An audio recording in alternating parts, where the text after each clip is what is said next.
Hello friends, welcome to Suvaiyana Samayal. இன்னைக்கு நம்ம சுவையான சமையல் சேனல்ல ரொம்பவே சுவையான மைசூர் பாக் எப்படி செய்யறது அப்படிங்கறத தான் பார்க்க போறோம். மைசூர் பாக் செய்யறதுக்கு நெய் பயன்படுத்தாம எண்ணெயை பயன்படுத்தி தான் நம்ம இன்னைக்கு செய்ய போறோம். வாங்க இதை எப்படி செய்யறதுன்னு பார்க்கலாம். சுவையான சமையல் சேனலை நீங்க இன்னும் சப்ஸ்கிரைப் பண்ணலன்னா சப்ஸ்கிரைப் பட்டனை கிளிக் பண்ணி சப்ஸ்கிரைப் பண்ணிக்கோங்க. கூடவே பக்கத்துல வர பெல் ஐகானை கிளிக் பண்ணி ஆல் செலக்ட் பண்ணிக்கோங்க. இந்த சேனல்ல வர வீடியோஸை மிஸ் பண்ணாம பாருங்க. ஒரு கடாய் எடுத்துக்கோங்க. கடாய் சூடானதுக்கு அப்புறமா ஒரு கப் கடலை மாவு சேர்த்துக்கோங்க. கடலை மாவோட பச்சை வாசனை போகிற அளவுக்கு இதை நல்லா வறுத்து எடுத்துக்கோங்க. இதில் பார்த்தீங்கன்னா கடலை மாவோட கலர் சேஞ்ச் ஆகக்கூடாது, மிதமான தீயில வச்சு நல்லா வறுத்து எடுத்துக்கோங்க. கடலை மாவை நல்லா வறுத்து எடுத்ததுக்கு அப்புறமா இது ஒரு பாத்திரத்தில் மாற்றி வச்சுக்கோங்க. இதில் ஒரு 2 டேபிள் ஸ்பூன் எண்ணெய் சேர்த்துக்கோங்க. சேர்த்துட்டு இதை நல்லா கலந்து எடுத்துக்கோங்க. பாருங்கள், எண்ணெய் சேர்த்து இதை நல்லாவே கலந்து எடுத்தாச்சு. இப்போ இதை தனியாக எடுத்து வைக்கலாம். மைசூர் பாக் செய்ய ஆரம்பிக்கிறதுக்கு முன்னாடியே இந்த மாதிரி ஒரு பாத்திரத்தில் கொஞ்சமாக எண்ணெய் சேர்த்து நல்லா தடவி எடுத்து வச்சுக்கோங்க. இப்போ ஒரு கடாயில் 1.5 கப் சர்க்கரை சேர்த்துக்கோங்க. இதில் நம்ம சேர்க்கிற எல்லாத்தையுமே ஒரே கப்லேயே அளந்து எடுத்துக்கோங்க. கூடவே 1 கப் தண்ணி சேர்த்துக்கோங்க. இப்போ இந்த சர்க்கரையை நல்லா கரைய விடலாம். இதை நல்லா கலந்து விட்டுக்கோங்க. சர்க்கரை தண்ணியில் நல்லாவே கரைஞ்சி வரட்டும். இப்போ இன்னொரு கடாயில் 1.5 கப் எண்ணெய் சேர்த்துக்கோங்க. இதில் பார்த்தீங்கன்னா நம்ம சமையலுக்கு பயன்படுத்துகிற வாசனை இல்லாத எந்த எண்ணெயை வேணாலும் நீங்கள் பயன்படுத்திக்கலாம். தேங்காய் எண்ணெயை போல் வாசனை உள்ள எண்ணெயை கண்டிப்பாக பயன்படுத்தாதீங்க. இப்போ இந்த எண்ணெயை நல்லா சூடாக விடலாம். எண்ணெய் சூடானதுக்கப்புறமா இதை நல்லா லோ ஃப்ளேமில் வச்சுக்கோங்க. இப்போ சர்க்கரை பாகு நல்லாவே கொதிக்க ஆரம்பிச்சாச்சு.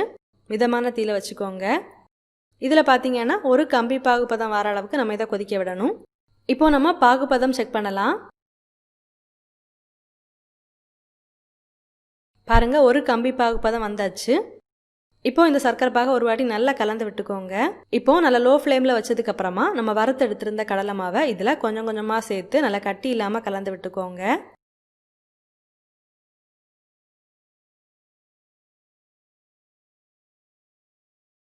பாருங்க, இதை நல்லாவே கட்டி இல்லாமல் கலந்து எடுத்தாச்சு. நல்லா லோ ஃப்ளேமில் வச்சு கலந்து விட்டுட்டே இருங்க. கட்டி இல்லாமல் இந்த அளவுக்கு நல்லா கலந்து விட்டதுக்கப்புறமா நம்ம ரெடி பண்ணி எடுத்துருக்கிற நல்லா சூடான எண்ணெயில் ஒரு கரண்டி இதில் சேர்த்துக்கோங்க. எண்ணெய் நல்லாவே சூடாக இருக்கணும். சேர்த்து நல்லா கலந்து விடுங்க.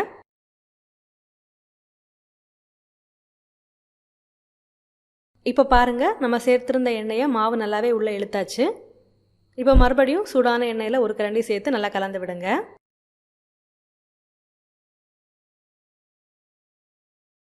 நம்ம சேர்த்துருக்கிற எண்ணெயை மாவு நல்லா உள்ளே இழுத்ததுக்கப்புறமா மறுபடியும் இதில் ஒரு கரண்டி எண்ணெய் சேர்த்து நல்லா கலந்து எடுத்துக்கோங்க. நம்ம எடுத்துருக்கிற சூடான எண்ணெயை மொத்தமாக சேர்த்துறாமல் இந்த மாதிரி கொஞ்சம் கொஞ்சமாக சேர்த்து இதை நல்லா கலந்து எடுத்துக்கோங்க.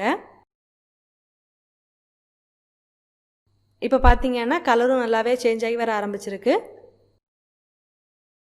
நம்ம எடுத்துருக்கிற சூடான எண்ணெயை இதில் கொஞ்சம் கொஞ்சமாக சேர்த்து நல்லா கலந்து விட்டுட்டே இருங்க. இப்போது நம்ம எடுத்துருக்கிற கடைசி கரண்டி சூடான எண்ணெயும் இதில் சேர்க்கலாம். சேர்த்து நல்லா கலந்து விடலாம். இப்போ பார்த்தீங்கன்னா இது லைட்டாக பொரிஞ்சு வருது. ஒரு 2 நிமிஷத்துக்கு இதை நல்லா கலந்து விட்டுட்டே இருக்கலாம். இப்போ பார்த்தீங்கன்னா கடாயில் ஒட்டாமல் இது நல்லாவே சேர்ந்து வருது. இது ஓட்டையாக நல்லாவே பொரிஞ்சு வர ஆரம்பிச்சாச்சு. இப்போ நம்ம ஸ்டவ் ஆஃப் பண்ணலாம். ஸ்டவ் ஆஃப் பண்ண உடனேயே நம்ம ரெடி பண்ணி எடுத்திருந்த பாத்திரத்தில் இதை மாற்றிடுங்க. பாத்திரத்தில் சேர்த்ததுக்கப்புறமா இதை ஷேப் பண்ணி எதுவும் விடாமல் அப்படியே விட்டுருங்க. அப்போது தான் நமக்கு மைசூர் பாக் நடுவில் நல்லா ஓட்டையாக கிடைக்கும். இது நல்லா சூடாக இருக்கும்போதே உங்களுக்கு தேவையான ஷேப்பில் கட் பண்ணி விட்டுருங்க. அப்போ தான் சூடானதுக்கப்புறமா கட் பண்ணுறதுக்கு ஈஸியாக இருக்கும்.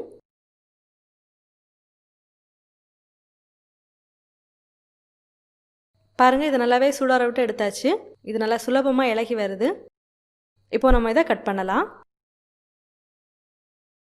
பாருங்கள், நம்மளோட சுவையான மைசூர் பாக் ரெடி ஆகிடுச்சு. இந்த மைசூர் பாக் பார்த்தீங்கன்னா நம்ம எண்ணெயை பயன்படுத்தி தான் செஞ்சுருக்கோம். ஆனால் சாப்பிட்றதுக்கு ரொம்பவே சுவையாக இருக்கும். இந்த மைசூர் பாக்கை நான் இப்போ உடச்சி காமிக்கிறேன். பாருங்கள், ரொம்பவே சூப்பராக வந்திருக்கு. நம்மளோட சுவையான மைசூர் பாக் ரெடி ஆகிடுச்சு. நீங்களும் இந்த மாதிரி செஞ்சு பாருங்கள். செஞ்சு பார்த்ததுக்கப்புறமா உங்கள் கமெண்ட்ஸை மறக்காமல் எங்களோட ஷேர் பண்ணுங்கள். இந்த வீடியோ உங்களுக்கு யூஸ்ஃபுல்லாக இருந்துச்சு அப்படின்னா உங்கள் நண்பர்களோட பகிர்ந்து கொள்ளுங்கள். நீங்கள் இன்னும் நம்ம சுவையான சமையல் சேனலை சப்ஸ்கிரைப் பண்ணலைன்னா மறக்காமல் சேனலை சப்ஸ்கிரைப் பண்ணிக்கோங்க. இந்த மாதிரி சுவையான ஒரு ரெசிபியோட நான் உங்களை சந்திக்கிறேன். அது வரைக்கும் சுவையாக சமைங்க, சுவையாக சாப்பிடுங்க. நன்றி.